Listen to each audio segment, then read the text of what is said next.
आप सभी को नमस्कार। आज मैं आप सभी के समक्ष नवरात्रि के पहले दिन का दुर्गा सप्तशती पाठ का अध्याय लेकर आई हूँ। तो श्रवण करते हैं। ओम दुम दुर्गाए नमः। इस अध्याय में मेघा ऋषि का राजा सूरत और समाधि को भगवती की महिमा बताते हुए मधुकैटभ वध का प्रसंग सुनाना।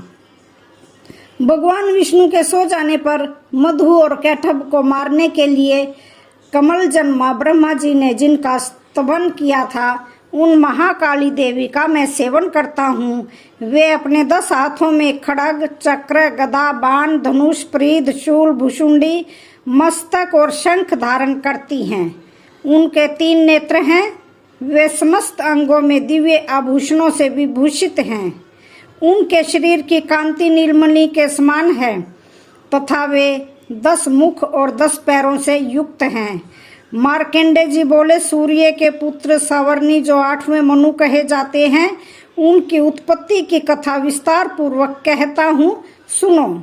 सूर्य कुमार महाभाग सावर्णी भगवती महामाया के अनुग्रह से जिस प्रकार मनवंतर के स्वामी हुए, वही प्रसंग सुनाता हूँ। पूर्व काल की बात है। स्वारोचित मनवंतर में सुरथ नाम के एक राजा थे जो चैत्र वंश में उत्पन्न हुए थे। उनका समस्त भूमंडल पर अधिकार था। वे प्रजा का अपने और पुत्रों की भांति धर्म पूर्वक पालन करते थे। तो भी उस समय कोला विध्वंसी नामक कुल के क्षत्रिय उनके शत्रु हो गए। राजा सूरत की दंड नीति बड़ी प्रबल थी। उनका शत्रुओं के साथ संग्राम हुआ। यद्यपि कोला विध्वंसी संख्या में कम थे, तो भी राजा सूरत युद्ध में उनसे परास्त हो गए। तब वे युद्ध भूमि से अपने नगर को लौट आए और केवल अपने देश के राजा होकर रहने लगे। समूची पृथ्वी से अब उनका अधिकार जाता रहा, किंतु वहां भी उन प्रबल शत्रुओं ने उस समय महाभाग राजा सूरत पर आक्रमण कर दिया। राजा का बल क्षीण हो चला था, इसलिए उनके दुष्ट बलवान एवं दुरात्मा मंत्रियों ने वहां उनकी राजधानी में भी राजकीय सेना और खजाने को हथिया लिया। सूरत का प्रभुत्व नष्ट हो चुका था, इसलिए वे शिकार खेलने के बहाने घोड़े पर सवार हो वहां से अकेले ही एक घने जंगल में चले गए। वहां उन्होंने विप्रवर मेधा मुनि का आश्रम देखा, जहां कितने ही हिंसक जीव परम शांत भाव से रहते थे। मुनि के बहुत से शिष्य उस वन की शोभा बढ़ा रहे थे। वहां जाने पर मुनि ने उनका सत्कार किया और वे उन मुनि श्रेष्ठ के आश्रम पर इधर उधर विचरते हुए कुछ काल तक रहे। फिर ममता से आकृष्ट चित्त होकर वहां पर इस प्रकार चिंता करने लगे, पूर्व काल में मेरे पूर्वजों ने जिसका पालन किया था, वही नगर आज मुझसे रहित है। पता नहीं मेरे दुराचारी भृत्यगण उनकी धर्म पूर्वक रक्षा करते हैं या नहीं। जो सदा मद की वर्षा करने वाला और शूरवीर था, वह मेरा प्रधान हाथी अब शत्रुओं के अधीन होकर न जाने किस भोगों को भोगता होगा। जो लोग मेरी कृपा, धन और भोजन पाने से सदा मेरे पीछे पीछे चलते थे, वे निश्चय ही अब दूसरे राजाओं का अनुसरण करते होंगे। उन अपव्ययी लोगों के द्वारा सदा खर्च होते रहने के कारण अत्यंत कष्ट से जमा किया हुआ मेरा वह खजाना खाली हो जाएगा। ये तथा और भी कई बातें राजा सूरत निरंतर सोचते रहते थे। एक दिन उन्होंने वहां विप्रवर मेधा के आश्रम के निकट एक वैश्य को देखा और उससे पूछा, भाई तुम कौन हो? यहाँ तुम्हारे आने का क्या कारण है? तुम क्यों शोकग्रस्त और अनमने से दिखाई देते हो? राजा सूरत का यह प्रेम पूर्वक कहा हुआ वचन सुनकर वैश्य ने विनीत भाव से उन्हें प्रणाम करके कहा। वैश्य बोला, राजन, मैं धनियों के कुल में उत्पन्न एक वैश्य हूँ। मेरा नाम समाधि है। मेरे दुष्ट स्त्री पुत्रों ने धन के लोभ से मुझे घर से बाहर निकाल दिया है। मैं इस समय धन, स्त्री और पुत्रों से वंचित हूँ। मेरे विश्वसनीय बंधुओं ने मेरा ही धन लेकर मुझे दूर कर दिया है। इसलिए दुखी होकर मैं वन में चला आया हूँ। यहाँ रहकर मैं इस बात को नहीं जानता कि मेरे पुत्रों की, स्त्री की और सब जनों की कुशल है या नहीं है। इस समय घर में वे कुशल से रहते हैं अथवा उन्हें कोई कष्ट है। वे मेरे पुत्र कैसे हैं? क्या वे सदाचारी हैं अथवा दुराचारी हो गए हैं?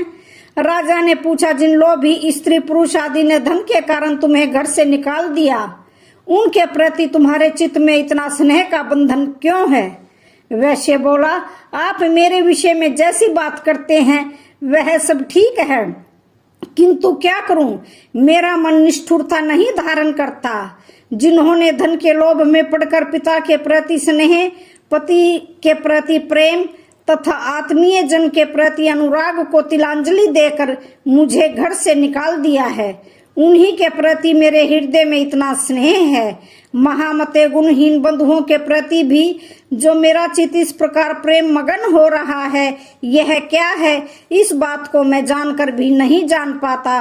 उनके लिए मैं लंबी सांसें ले रहा हूँ और मेरा हृदय अत्यंत दुखी हो रहा है।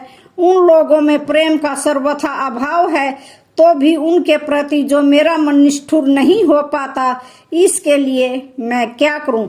मार्कंडे जी कहते हैं, ब्रह्मांड तदंतर राजाओं में श्रेष्ठ सूरथ और वह समाधि नामक वैश्य दोनों साथ साथ मेधा मुनि की सेवा में उपस्थित हुए और उनके साथ यथा योग्य न्यायानुकूल विनय पूर्ण बर्ताव करके बैठे। तत्पश्चात वैश्य और राजा में कुछ वार्तालाप आरंभ किया। राजा ने कहा, भगवान, मैं आपसे एक बात पूछना चाहता हूँ, उसे बताइए। मेरा चित्त अपने अधीन न होने के कारण वह बात मेरे मन को बहुत दुख देती है। जो राज्य मेरे हाथ से चला गया है, उसमें और उसके संपूर्ण अंगों में मेरी ममता बनी हुई है। मुनि श्रेष्ठ, यह जानते हुए भी कि वह अब मेरा नहीं है, अज्ञानी की भांति मुझे उसके लिए दुख होता है। यह क्या है? इधर यह वैश्य भी घर से अपमानित होकर आया है, इसके पुत्र, स्त्री और भृत्यों ने इसे छोड़ दिया है, सब जनों ने भी इसका परित्याग कर दिया है, तो भी यह उनके प्रति अत्यंत हार्दिक स्नेह रखता है। इस प्रकार यह तथा मैं दोनों ही बहुत दुखी हैं। जिसमें प्रत्यक्ष दोष देखा गया है, उस विषय के लिए भी हमारे मन में ममता जनित आकर्षण पैदा हो रहा है। महाभाग, हम दोनों समझदार हैं, तो भी हमें जो मोह पैदा हुआ है यह क्या है? विवेक शून्य पुरुष की भांति मुझ में और इसमें भी यह मूढ़ता प्रत्यक्ष दिखाई देती है। ऋषि बोले, महाभाग, विषय मार्ग का ज्ञान सब जीवों को है, इसी प्रकार विषय भी सब के लिए अलग अलग हैं। कुछ प्राणी दिन में नहीं देखते और दूसरे रात में ही नहीं देखते, तथा कुछ जीव ऐसे हैं जो दिन और रात्रि में भी बराबर ही देखते हैं। यह ठीक है कि मनुष्य समझदार होते हैं, किंतु केवल वे ऐसे नहीं होते। पशु, पक्षी और मृग आदि सभी प्राणी समझदार होते हैं। मनुष्यों की समझ भी वैसी ही होती है जैसी उन मृग और पक्षियों की होती है, तथा जैसी मनुष्यों की होती है वैसी ही उन मृग, पक्षी आदि की होती है। यह तथा अन्य बातें भी प्राय दोनों में समान ही हैं। समझ होने पर भी इन पक्षियों को तो देखो, वे स्वयं भूख से पीड़ित होते हुए भी मोहवश बच्चों की चोंच में कितने चाव से अन्न के दाने डाल रहे हैं। नरश्रेष्ठ, क्या तुम नहीं देखते कि ये मनुष्य समझदार होते हुए भी लोभवश अपने किए हुए उपकार का बदला पाने के लिए पुत्रों की अभिलाषा करते हैं? यद्यपि उन सब में समझ की कमी नहीं है, तथापि वे संसार की स्थिति, जन्म मरण की परंपरा बनाए रखने वाले भगवती महामाया के प्रभाव द्वारा ममता में भंवर से युक्त मोह के गहरे गर्त में गिराए गए हैं। इसलिए इसमें आश्चर्य नहीं करना चाहिए। जगदीश्वर भगवान विष्णु ही योग निद्रा रूपा जो भगवती महामाया है, उन्हीं से यह जगत मोहित हो रहा है। वे भगवती माया महामाया देवी ज्ञानियों के भी चित्त को बलपूर्वक खींचकर मोह में डाल देती है।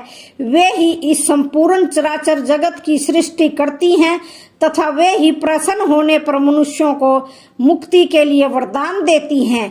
वे ही पराविद्या, संसार बंधन और मोक्ष की हेतु भूता सनातन देवी तथा संपूर्ण ईश्वरों की भी अधीश्वरी हैं। राजा ने पूछा, भगवान, जिन्हें आप महामाया कहते हैं वे देवी कौन है? ब्रह्मांड उनका आशीर्वाद, उनका आविर्भाव कैसे हुआ तथा उनके चरित्र कौन कौन से हैं? ब्रह्मवेताओं में श्रेष्ठ महर्षि उन देवी का जैसा प्रभाव हो, जैसा स्वरूप हो और जिस प्रकार प्रादुर्भाव हुआ हो, वह सब मैं आपके मुख से सुनना चाहता हूँ। ऋषि बोले, राजन, वास्तव में तो वे देवी नित्य स्वरूपा ही हैं। संपूर्ण जगत उन्हीं का रूप है तथा उन्होंने समस्त विश्व को व्याप्त कर रखा है। तथापि उनका प्रकटत्व अनेक प्रकार से होता है, वह मुझसे सुनो। यद्यपि वे नित्य हैं और अजन्मा है, तथापि जब देवताओं का कार्य सिद्ध करने के लिए प्रकट होती हैं, उस समय लोक में उत्पन्न हुई कहलाती हैं।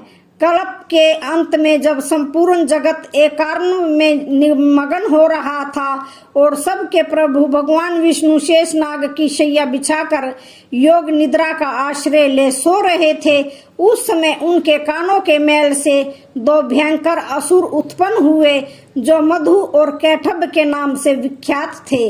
वे दोनों ब्रह्मा जी का वध करने को तैयार हो गए। भगवान विष्णु के नाभि कमल में विराजमान प्रजापति ब्रह्मा जी ने जब उन दोनों भयानक असुरों को अपने पास आया और भगवान को सोया हुआ देखा, तब एकाग्रचित होकर उन्होंने भगवान विष्णु को जगाने के लिए उनके नेत्रों में निवास करने वाली योग निद्रा का सतवन आरंभ किया, जो इस विश्व की अधीश्वरी, जगत को धारण करने वाली, संसार का पालन करने वाली और संहार करने वाली तथा तेज स्वरूप भगवान विष्णु की अनुपम शक्ति है। उन्हीं भगवती निद्रा देवी की भगवान ब्रह्मा स्तुति करने लगे। ब्रह्मा जी ने कहा, देवी, तुम ही सवा, तुम ही सवधा और तुम ही वशकार हो। स्वर भी तुम्हारे ही स्वरूप है। तुम ही जीवनदायिनी सुधा हो। नित्य अक्षर प्रणव में आकार, उकार, मकार, इन तीन मात्राओं के रूप में तुम ही स्थित हो तथा इन तीन मात्राओं के अतिरिक्त जो बिंदु रूपा नित्य अर्ध मात्रा है, जिसका विशेष रूप से उच्चारण नहीं किया जा सकता, वह भी तुम ही हो। देवी, तुम ही संध्या, सावित्री तथा परम जननी हो। देवी, तुम ही इस विश्व ब्रह्मांड को धारण करती हो। तुमसे ही इस जगत की सृष्टि होती है, तुम ही से इसका पालन होता है और सदा तुम ही कल्प के अंतर में सबको अपना ग्रास बना लेती हो। हे देवी, इस जगत की उत्पत्ति के समय तुम सृष्टि रूपा हो, पालन काल में स्थिति रूपा हो तथा कल्पांत के समय संहार रूपी धारण करने वाली हो। तुम ही महाविद्या, महामाया, महामेधा, महासमर्थी, महामोह रूपा महादेवी और महासुरी हो। तुम ही तीनों गुणों को उत्पन्न करने वाली सबकी प्रकृति हो। भयंकर काल रात्रि, महारात्रि और मोहरात्रि भी तुम ही हो।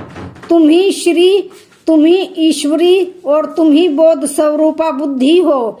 लज्जा, पुष्टि, तुष्टि, शांति और क्षमा भी तुम ही हो। तुम खड्ग धारिणी, शूल धारिणी, घोर रूपा तथा गदा, चक्र, शंख और धनुष धारण करने वाली हो। बाण, भुषुंडी और प्रिध ये भी तुम्हारे अस्त्र हैं। तुम सौम्य और सौम्यतर हो। इतना ही नहीं, जितने भी सौम्य एवं सुंदर पदार्थ हैं, उन सब की अपेक्षा तुम अत्यधिक सुंदरी हो। पर और अपर, सबसे परे रहने वाली परमेश्वरी तुम ही हो। सर्व स्वरूपे देवी, कहीं भी सत असत रूप जो कुछ वस्तुएं हैं और उन सब की जो शक्तियां हैं, वही तुम ही हो। ऐसी अवस्था में तुम्हारी स्तुति क्या हो सकती है? जो इस जगत की सृष्टि, पालन और संहार करते हैं, उन भगवान को भी जब तुमने निद्रा के अधीन कर दिया है, तब तुम्हारी स्तुति करने में यहाँ कौन समर्थ हो सकता है? मुझको, भगवान शंकर को तथा भगवान विष्णु को भी तुमने ही शरीर धारण कराया है। अतः तुम्हारी स्तुति करने की शक्ति किस में है?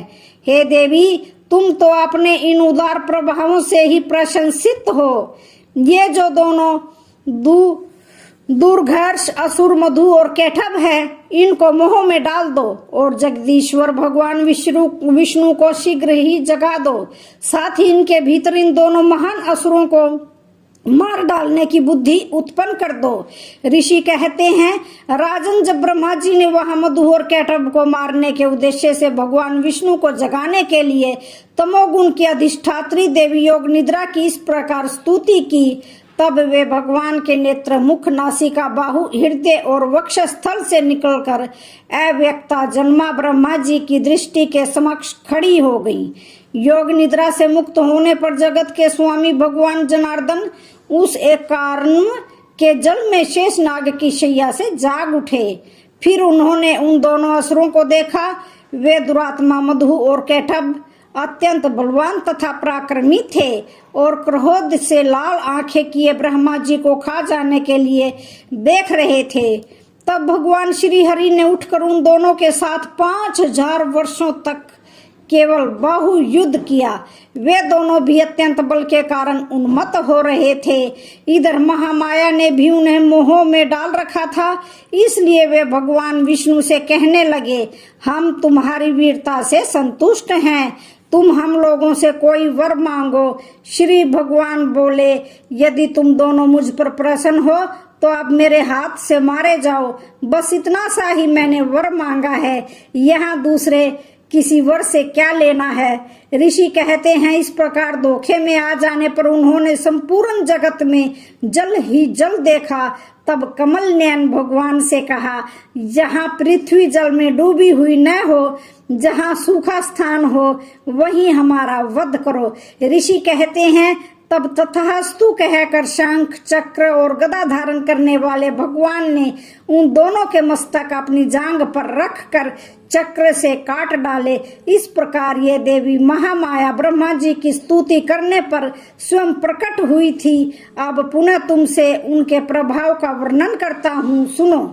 इस प्रकार श्री मार्कंडेय पुराण में सवर्णिक मनवंतर की कथा के अंतर्गत देवी महात्म्य में मधु कैटभ वध नामक पहला अध्याय पूरा हुआ। तो आज की वीडियो का यहीं पर समापन होता है। वीडियो अच्छी लगे तो चैनल को लाइक, शेयर, सब्सक्राइब जरूर करें। धन्यवाद। जय माता दी।